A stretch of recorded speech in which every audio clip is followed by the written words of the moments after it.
Welcome to Season 3 of Voices of Australia, where we embark on a journey through the heart of social cohesion. In this thought-provoking podcast series, we delve into the diverse tapestry of Australian society, weaving together the stories, experiences and perspectives that contribute to our nation's unity. From conversations with community leaders and experts in their fields, to personal narratives of everyday Australians, Voices of Australia Series 3 explores the challenges and triumphs of fostering social cohesion in a dynamic and ever-evolving society. Whether you're a seasoned advocate for social harmony or just beginning to explore the nuances of Australian identity, this podcast invites you to listen, learn and engage in the vital dialogue surrounding social cohesion. Peter Mares is an independent writer and researcher. He regularly writes about public policy for Inside Story magazine and other outlets, and is the author of 3 books, including No Place Like Home, Repairing Australia's Housing Crisis. Peter is an adjunct senior research fellow at Monash University's School of Media, Film and Journalism, a moderator at the Cranlana Centre for Ethical Leadership, and a fellow at the Centre for Policy Development. Previously, Peter spent 25 years as a broadcaster with the ABC. Dr. Cressida Gaukroger is a writer, philosopher and lead of the Wellbeing Government Initiative at the Centre for Policy Development. Previously a lecturer in practical ethics at Oxford University, she now works primarily on wellbeing economics and government systems change. Cressida is a moderator at the Cranlana Centre for Ethical Leadership and regularly writes op-ed pieces for Australian media. She's also a picture book author, writing humorous books about naughty children who get their comeuppance. Hi, Peter and Cressida. It's really fabulous to have you here with us. I'm delighted because it's a really interesting topic to talk about equality and the impact that equality and inequality actually have on social cohesion. So I'm delighted to start the conversation, in actual fact, by talking about, Peter, perhaps you, how inequality manifests itself in Australian society. Well, thanks for having me here, Anthea, and inviting me onto the podcast. Let me give a few, maybe one strong example. It manifests in many ways, but I would say the clearest example that is familiar to everyone right now is housing. So we can see, for example, that there is a very clear divide between people who own their own homes, particularly those who own them outright, and people who are renting in the private market. And anyone who, like me, was lucky enough to buy their own house or apartment 10, 20 years ago is now sitting on an unrealised capital gain because the value of that has gone up a great deal. So in the last 20 to 30 years, the value of property has gone up 3 times faster than the value of wages. So what that means for someone who's not already got a foot on the housing ladder in terms of ownership is that the gap between them and me has got much, much greater. And the amount of money they need to pay off a mortgage or even get onto the mortgage ladder is increasingly high. So now we can see that it takes years and years to save for a deposit, even on a good above average income. So what that means in terms of inequality is that we're getting to almost a semi-feudal system, if you like, where homeowners beget homeowners and renters beget renters, because the only way in which people can hope to enter the property market is if they're able to borrow from the parental bank. So if they have wealthy parents or grandparents who can help them stump up the deposit so that they can then get a foot in the door. And so what worries me about the housing market in particular is you get this not just an immediate divide between people who have this asset known as a house, which is for most Australians the biggest financial asset they'll ever have, the biggest store of wealth they'll ever have. So you had to divide between those who have and don't have. But this is perpetuated, likely to be perpetuated intergenerationally, across generations over time, which is something new in Australia. I mean, in the post-war period, it was possible, almost everyone had an opportunity with a reasonable income to buy a home of their own. That's no longer the case. So I think housing inequality is probably the most direct manifestation we see at the moment. And so in the last 20 years or so of property prices escalating, we've also seen the top 20% of Australians, the richest, the wealthiest 20% of Australians owning a bigger share of property as well, and the bottom 20% owning a smaller share. So we're seeing the inequality divide get worse because, of course, if you own a property, then you can borrow against it to buy another property. And so we're seeing it perpetuated. So housing is the one I would pick on right now. And of course, that can feed into what I would call a spatial inequality, where you have people clustered in different suburbs, higher and lower value suburbs by real estate, inner and outer urban. And so then you see much less social mixing. So you don't go to school with a range of kids from different socioeconomic backgrounds. You go to school either with wealthy kids like yourself or maybe kids from less wealthy backgrounds.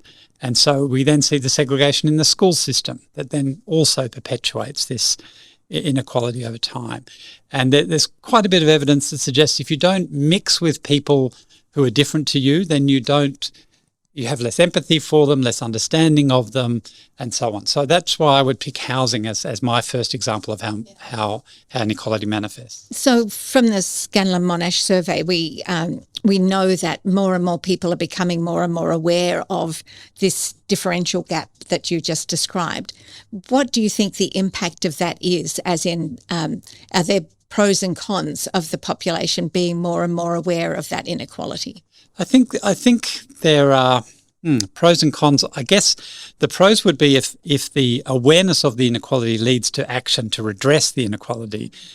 The negatives, the cons would be if awareness of inequality breeds other forms of emotion rather than practical action. So there's a famous American philosopher, John Rawls, a 20th century philosopher, and he said that his concern about inequality was that on the one hand it can breed arrogance amongst the wealthy, and on the other it can breed civility or deference amongst the poor.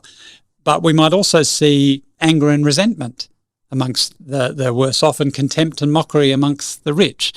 And so what worries me there is, and there is some evidence to suggest this, that high levels of inequality are fertile breeding grounds for the kind of populist politics that, for example, we see in the United States right now, where people, if their anger, their resentment, their feeling of not getting a fair go doesn't result in practical political action to change things, then they may start to look for people to blame, whether that be immigrants or whatever. And so you can get into a kind of dangerous sort of politics, I think. And do you think that leads to polarisation, greater polarisation? Indeed, yes. I think greater polarisation. And again, it comes back to, we have an increasingly segregated school system. So when I went to school in the 1970s, it was very common for you to go to school with a bunch of kids from a range of backgrounds. But the evidence suggests now that our school students are increasingly sorted into low and higher SES, social economic background schools, not just in the private school sector, but in New South Wales, for example, in the selective school sector, and even in a city like Melbourne by suburb. Because if it's a high-priced suburb, then the people you go to school with will come from wealthy families. If it's a lower-priced suburb, the kids you go to school with will come from poorer families. And so we're seeing this segregation right from the start. And if you don't have mixing and integration early on in your life, then the chances of sort of understanding across different socioeconomic groups is likely to be diminished. Yeah. So, Cressida, do you think this inequality has an impact on people's trust in government or trust in institutions? Yeah, absolutely. So there's a lot of research by Kate Pickett and Richard Wilkinson, who are researchers in the UK, on all the different things that inequality affects. Health outcomes, child wellbeing, and trust is a big one of them. And this isn't just about poverty. So they're looking at rich societies that might have overall not very high levels of poverty, but high levels of, absolute poverty, but high levels of inequality. And when you get higher inequality, you get lower levels of trust in each other and also trust in governments and public institutions. And that's really, really worrying because it makes it harder for governments to do their jobs. So to give a couple of examples, there's an organisation that looks at pandemic preparedness. And prior to the COVID-19 pandemic, it ranked countries around the world for how well they would do in a pandemic. And things it looked at were whether or not they had the facilities to make vaccines, or the research and development capabilities to come up with not just vaccines, but, appropriate PPE gear and things like that. Now, one of the countries that came out the best, if not the country that came out the best, was the United States. And we saw that the United States actually did terribly in terms of its pandemic response, while other countries that were ranked quite a bit lower did really well. And when asked, what they said was they had just significantly underrepresented the value of social trust. It's great to be able to make vaccines, but if people won't get vaccinated because they don't have trust in public institutions, if people won't follow mandates for public health, then it's just not going to be very effective. And even in things like digital health. So lots of benefits to individual in having their health on digital files that they can keep track of across different doctors and different medical institutions, including much better health outcomes, because you can hear whether or not, find out whether or not somebody has had symptoms before or whether or not they're at risk of something. And at a population level, when we get huge amounts of individual health data and we bring them together and we're able to compare them, it's much better for coming up with new and innovative targeted personal health interventions. But if you do not have trust in government, then of course you don't want to lend your health data to government, which means you suffer and the community suffers because government is unable to do its job effectively. And that's just in the sphere of health, but it's true, across all services. So it actually ends up creating additional problems, because when you've already got inequality and lack of social cohesion, and then we don't have these institutions that can help even that out, or we don't have the kinds of institutions that can help bring us together because we're not trusting them or we're not allowing them to kind of enter our lives, then you almost get this spiral of distrust. Why would I trust them if they can't actually deliver services to a high quality? So what's the impact then, both of you, on democracy? The risk is, of course, that if you have high levels of inequality, then those with the most resources, the most wealth, have a disproportionate influence on political outcomes.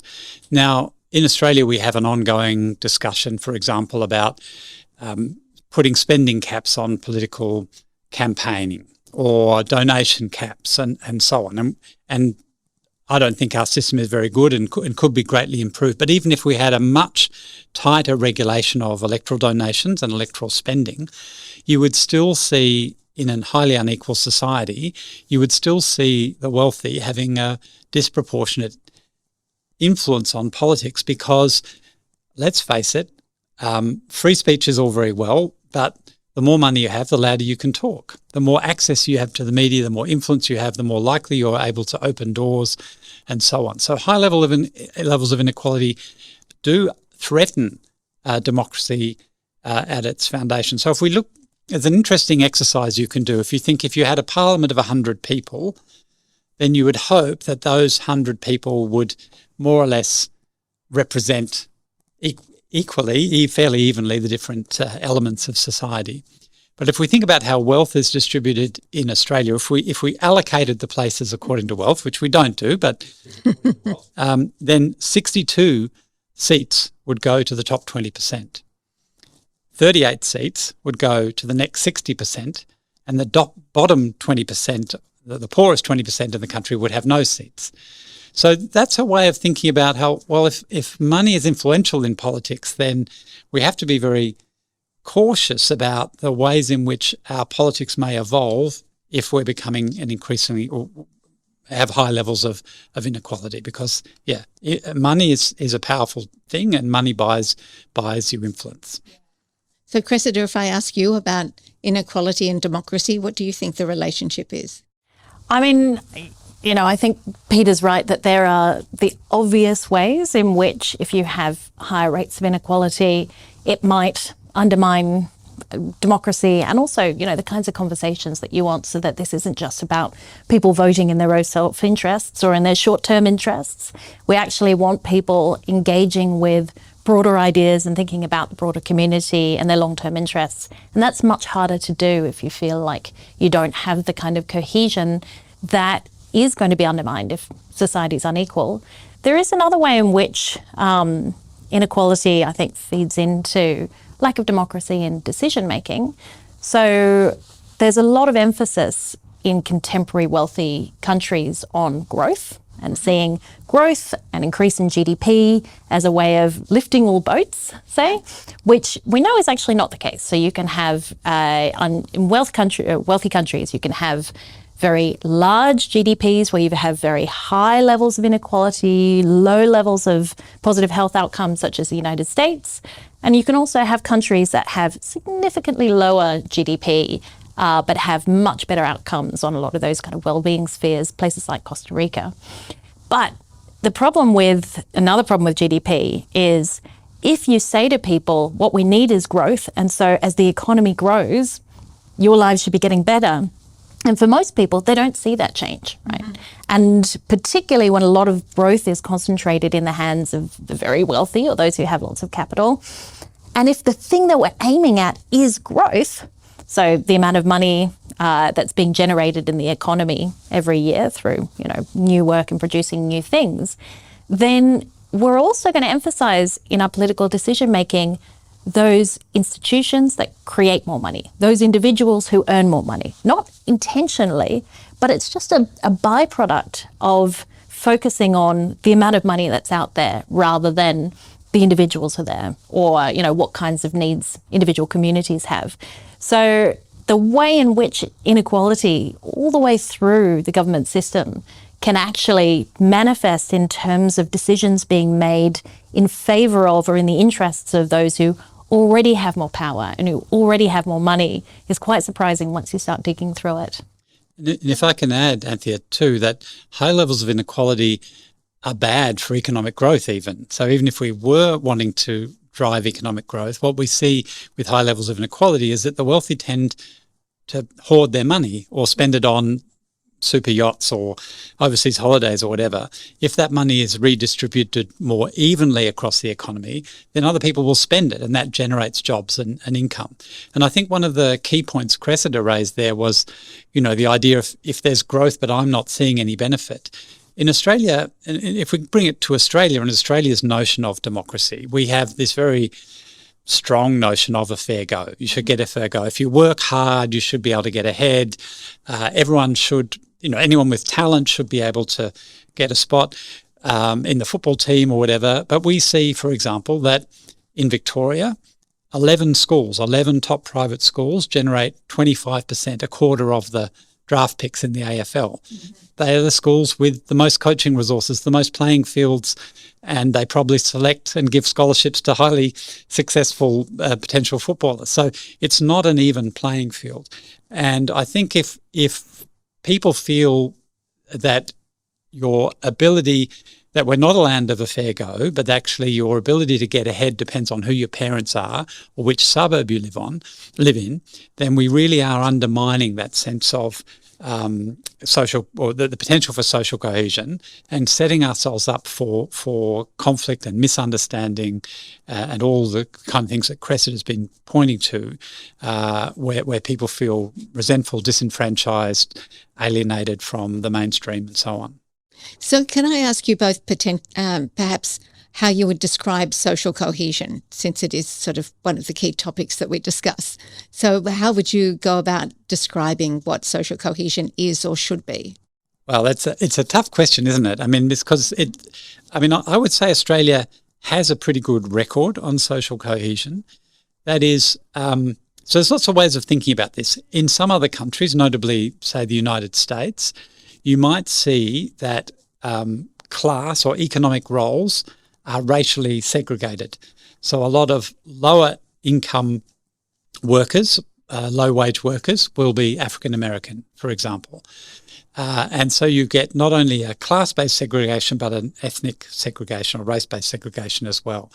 In Australia, that has been less the case. A lot of Australia's skilled migrants are actually very economically successful and so on. So we see much greater diversity. I think that's been good for Australia's social cohesion, that we don't have, with the exception, of course, of the statistical gap between first Australians, being Aboriginal, Torres Strait Islanders and mainstream community. We don't see that kind of overlay of. So I think social cohesion is where people are not, assumptions are not made about people based on how they look or where they come from or what their original language was or all those sorts of things. Having said that, of course, we don't expect a conflict-free society, right? We always will have political contestation. There's going to be arguments about, some people are deeply religious, some people are atheists. We're going to have those arguments. So social cohesion to me is then an ability to work through those arguments without a resort to violence through a political process, the parliament, the courts, other forms of political activity and so on. So social cohesion is not the absence of contestation or conflict, but it's the ability to work through that and manage those different interests, those different opinions, different views and so on. I'd also say that trust is a really big part of social cohesion. So trust in others, obviously not to threaten your security or your safety, but also trust in a safety net. So whether it's feeling like if something happened to you, then there'd be other people who have your back, neighbours who you can call on. And beyond that, when you feel like you've got that common base, when you feel like you've got that agreed trust from all parties, that's when you begin to be able to have discussions that can be challenging, but they're not divisive. Mm-hmm. So you can know that you're in a safe space when you're talking about, conflicting religious views or social views. I think about during COVID, I had a friend who lived on her own in a flat where she didn't know any of her neighbours, and, there was a lot of anxiety about breaking the kind of COVID rules in Melbourne. And she was incredibly lonely. And that was an incredibly hard period of time for her because she didn't have those built established networks and she didn't feel comfortable reaching out to the people who were close. Compared to my aunt who lives in Richmond, who's also living on her own, but who has a lovely relationship with the people in her street where they'd talk over the fence, they'd bring her food, they'd check and make sure that she was okay. Yeah. And the kinds of outcomes that you get when you live somewhere where you trust that people are going to have your back, and you can use that as the basis for making connections with others when you need it. Or even things like I went in for just minor day surgery recently and was talking to the nurses because there's a rule that if you've been sedated, you can't take yourself home. And I said, what happens for people who can't do that? And they said, well, sometimes they have to stay in hospital overnight to the next day. That's incredibly expensive and not a nice experience for them. But if there's somebody who can't take, if there's no one who can take you home and look after you overnight, that needs to be the case. Sometimes people don't tell the truth. So they'll get somebody who takes them home during the day and then leaves them overnight. And they just had a case of a woman who had a friend leave her or, a helper leave her. And then that night, reaction from the sedative had fallen and had adverse reactions because of that. And because there wasn't somebody there, that's when you realize that you need these rules. But to be able to have an environment where you can ask for help, where people can help you, and where you've already got that existing network of connections and you feel empowered to build them when you don't, is important both, I think, for social cohesion, but also for all of these other outcomes that actually rely on social cohesion, like, pursuit of leisure activities, like health outcomes, like prosperity, that everything is actually all tied together. Yeah, this connectivity is incredibly important, but also, a lot of people who choose to migrate to Australia, and Peter, you've written a very highly acclaimed book on temporary migrants.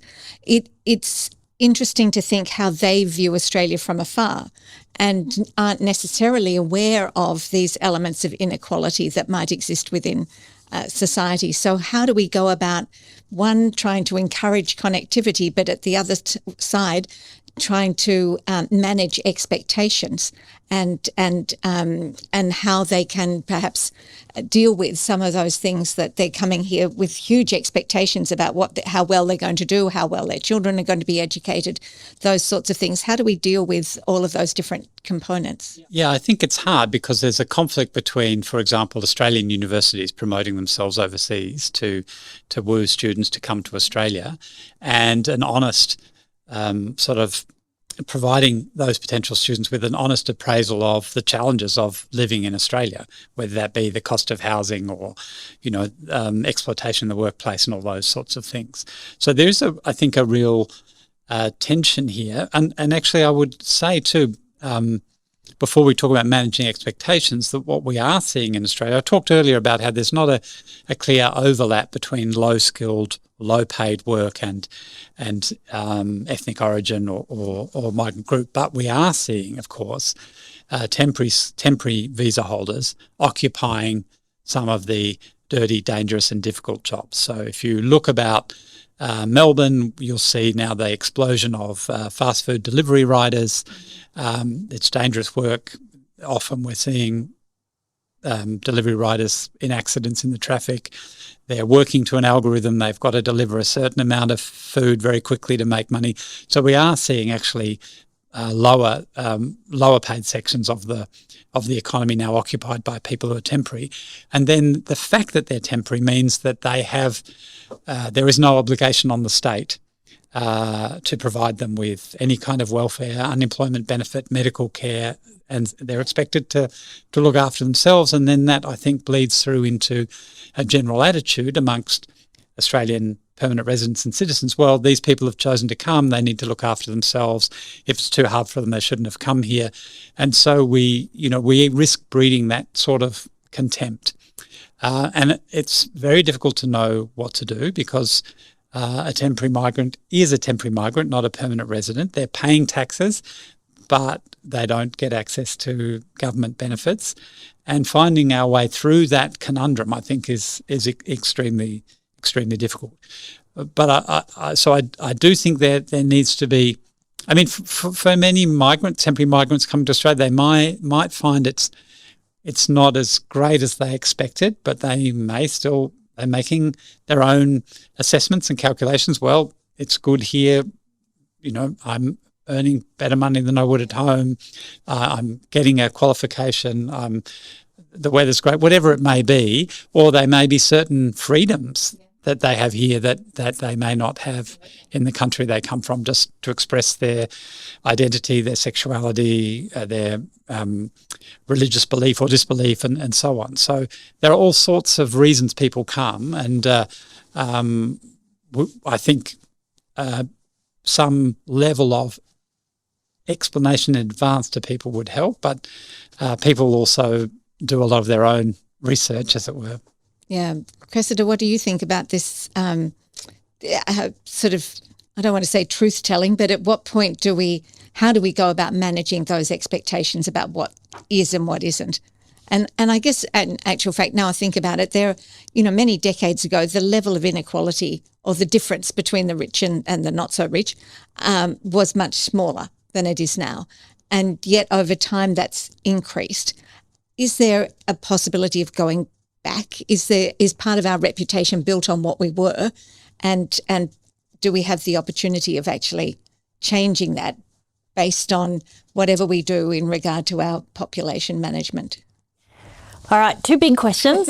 You might need to remind me of the second as we get to it. But I mean, I think part of the idea of managing expectations, that's going to have to be tailored to each group. There are skilled migrants who have lots of experience maybe living in other countries. I mean, my background's in academia. Very few people in the department that I was educated, very few people in the different departments that I've taught as somebody who lived in the United States for 5 years, lived in England for more than 7 years, were locals.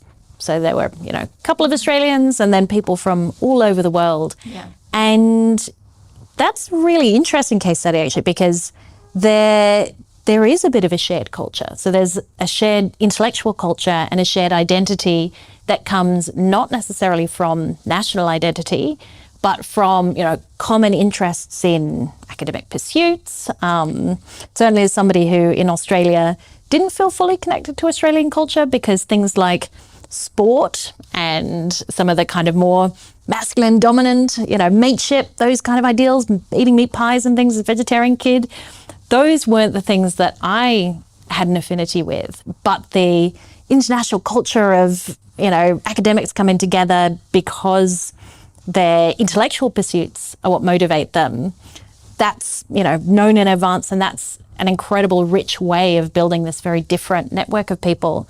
For people who are not going to experience that, once again, it's tricky. So my father came from north of England. One of the things that he loved about Australia was how the ingrained class system in the UK, where it didn't matter how well you'd done, your accent would still make you come across as working class if you didn't have the right accent, that just wasn't a factor here. And so that kind of concern about inequality, inequality that comes from class assumptions, was just missing from Australia. And I've heard lots of people talk about that as a beautiful value of being here. On the other hand, worrying that maybe you are maybe having the misapprehension that you're going to do better than you thought, that might be tricky no matter where you live. So it's hard to think of countries where that's not going to be a problem. And there's also a risk that if you warning people, it's statistically, right? So some people are actually going to do fine. Some people will do much better than they thought. Some people won't. But if you paint a picture of some of the negative realities, is it the case that could almost be self-fulfilling, where the people who are drawn to come here are those who've already resigned themselves to not being able to, feel like they're fully integrated or connected with a community?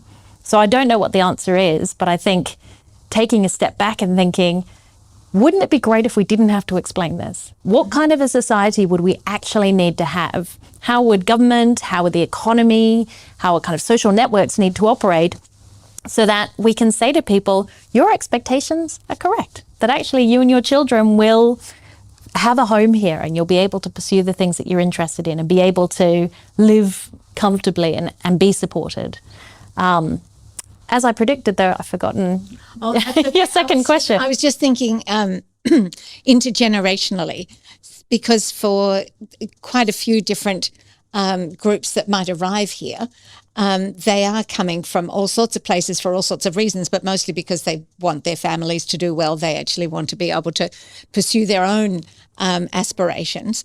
And it come with quite a strong degree of optimism about what this new place will be like, even though I think they recognise that there's an adjustment and challenges to their identity. But in actual fact, they come with a degree of optimism. And then potentially you can see future generations where that optimism declines. And so, by the second or third generation, they're very much living in a world in which there is a degree of polarization, there is a degree of political narrative that goes on all the time that reinforces certain things.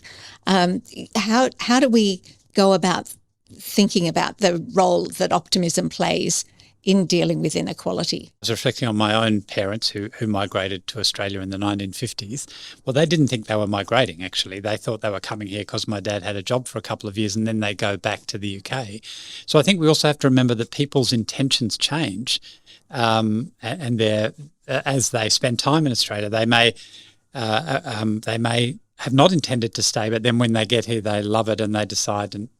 And equally, people who decide to come permanently, we saw in the great wave of post-war migration, there was also quite a bit of return migration, about maybe as high as 20% of people who came but decided not to make Australia their home. So I think that's kind of normal.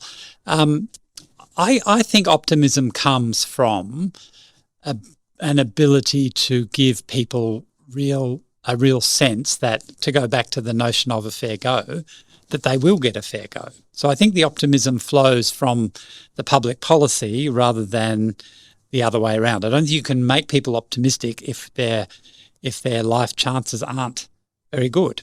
if they are really, condemned by the nature of the system, to not feel optimistic. It may be because optimism would be unrealistic in their circumstances. But sometimes that sense of having a safety net actually allows you, regardless of where you sit, to have some degree of optimism that you won't fall off a cliff. So exactly. So the safety net, for me, if we wanted people to have that optimism, Australia has, for example, I think the lowest rate of unemployment and housing assistance in the OECD. So of all developed countries, the amount we offer in unemployment benefit, even with housing assistance, rent assistance, is the lowest in the OECD. So if we want people to think there is a safety net there, we have to provide one at the moment. And we saw the difference during COVID when unemployment benefits were essentially doubled through the COVID allowance. People's lives improved dramatically because they could afford to go to the dentist, get their car fixed, whatever it may be. And so, with that changing fortune, they had a changed relationship to their attitude to the future. So I think that really if we want people to be optimistic, we have to really make sure those safety nets exist. Not only that, but also that where you end up in life isn't determined entirely by where you began and by who your parents were, as I say, and what suburb you were born into and which school you went to. Absolutely.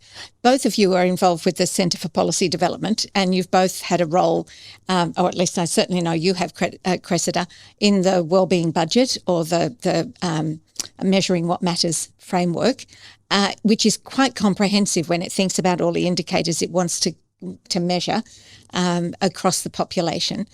That includes looking at these sorts of things, looking at that sense of belonging, looking at elements of cohesion.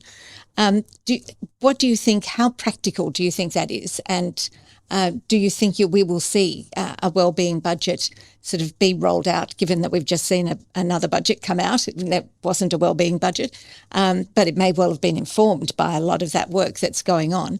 Do you think that sort of a framework is actually useful and can have a real effect?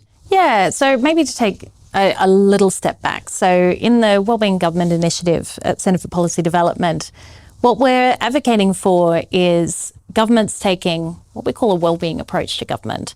So things that might fall under a wellbeing budget are part of that, but it's looking at the whole of government and saying two things. One, what is the end that we're actually trying to achieve? Is it, so growth, that's a means to an end.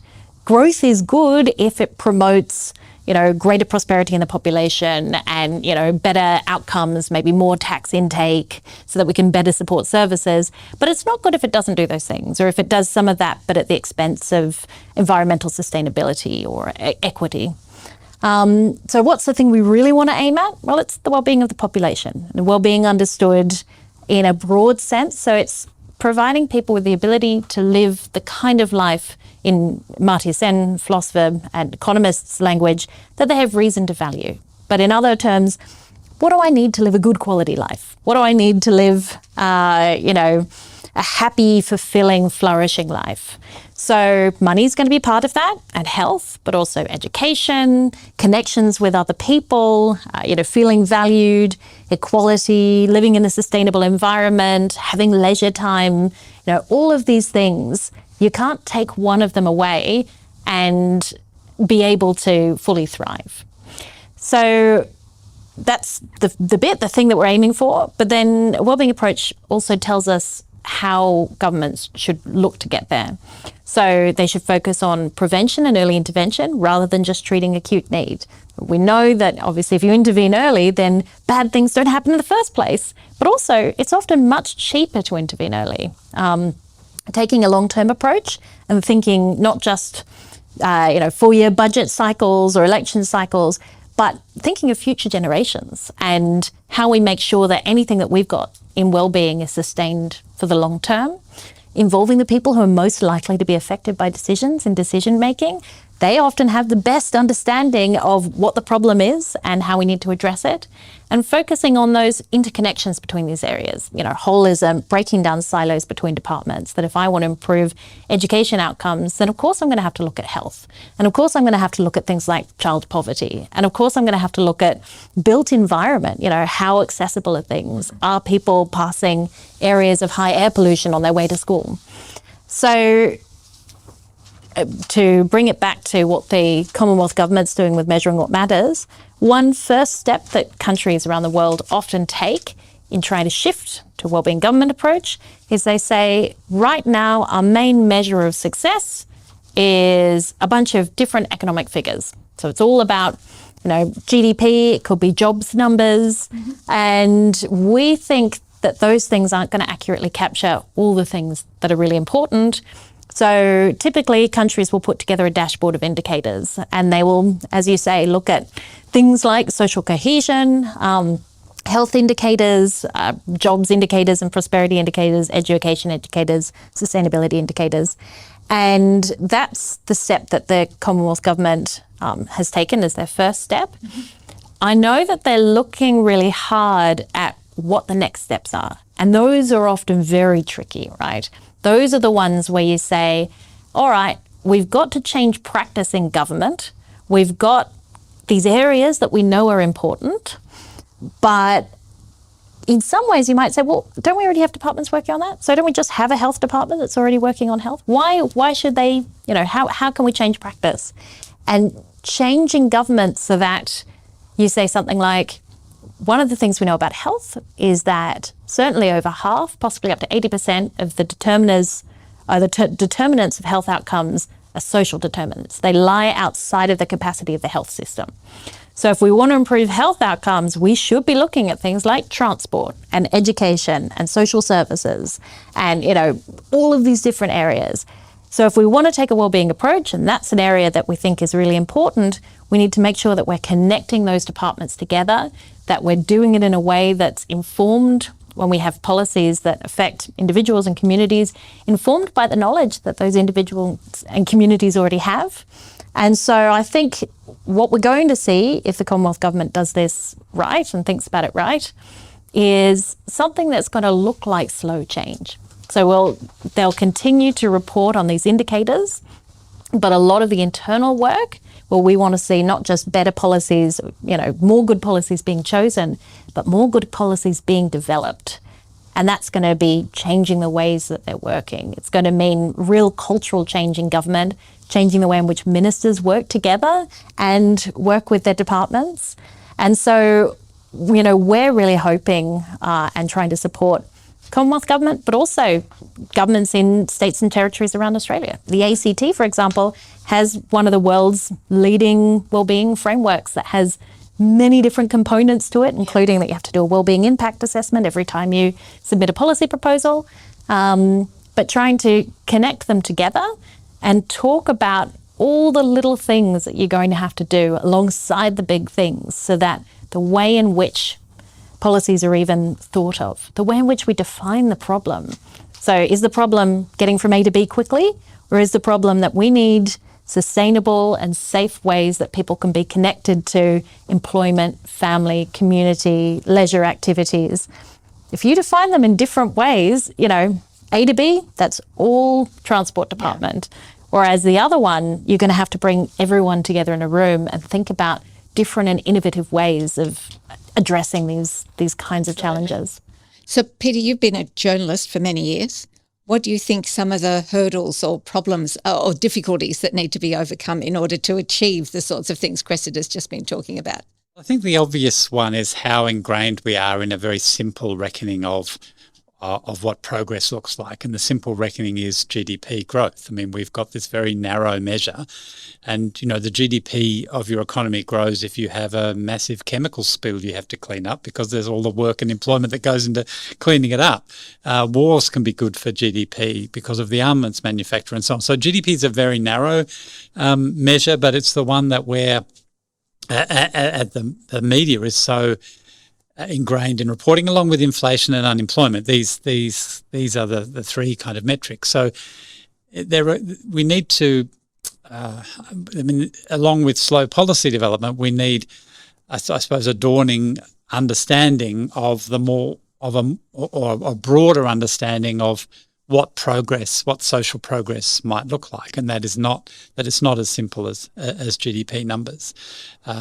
So I think that's a real challenge, because we have kind of established patterns and ways of doing things in the media, and also the media itself is under great huge winds of change. So it's hard to get that public to use the media to shift that public debate. And so I think the government in some ways has to go past the media or around the media if it wants to build these ideas. It has to go back to more grassroots forms of political organising and political campaigning and political communication, rather than relying on the media, which is a very fickle thing to convey its message. It also suggests that perhaps we need a longer term ability, or an ability to operate more long term. One of the things that always frustrates me is that there doesn't seem to be an emphasis on people painting a picture about a vision for Australia. What does Australia actually look like? That whole sense of how do you define what success should be for a country? What's that thing we're all trying to work towards that we can all see gives us that degree of optimism? And this is something we're actually advocating for. So we think that it would be really valuable for Australia to have a national conversation, an inclusive national conversation, where we have things like, public forums, digital access, but also just coffee table conversations, community groups meeting, being led by community groups, organisations where there's already that trust, and to ask the question, what's the Australia that we want for ourselves, our children and our grandchildren? Mm-hmm. And this has been done in a couple of countries, but Wales is the most notable example, where they have a very well-developed wellbeing government approach. And this came out of them having this discussion with the people of Wales. They had things like the Community Women's Association, the Young Farmers Group. They had children writing or drawing on postcards the kind of future that they really wanted. And often when governments ask people questions, it's, what are you unhappy with right now? And of course, we can always think of what we're unhappy with. Congestion, or, the costs of schools, or whatever, house prices. What do you want to leave behind? What's the kind of Australia you'd be really proud to leave for future generations? It's amazing how when you ask people those kinds of questions, suddenly their answers are often very similar, because our values are very similar. And this is true not just in places like Australia, across the world. When people are asked, what is really important to you? What do you need to live a good life? You get a huge amount of overlap between the answers of people. So we already know it. We're just not asking. Yeah, we're not asking. Or the kinds of, the way in which we think, the currency in which we're encouraged to think by current politics is money. And to bring us back to the notion of inequality, part of that conversation for me needs to be about, what does inequality look like? So I think we probably all accept that there'll be some level of inequality in a market-based society like ours. So some jobs are harder or require a lot more training, or if you're setting up a business, it requires more risk, so you'd expect a higher return and so on.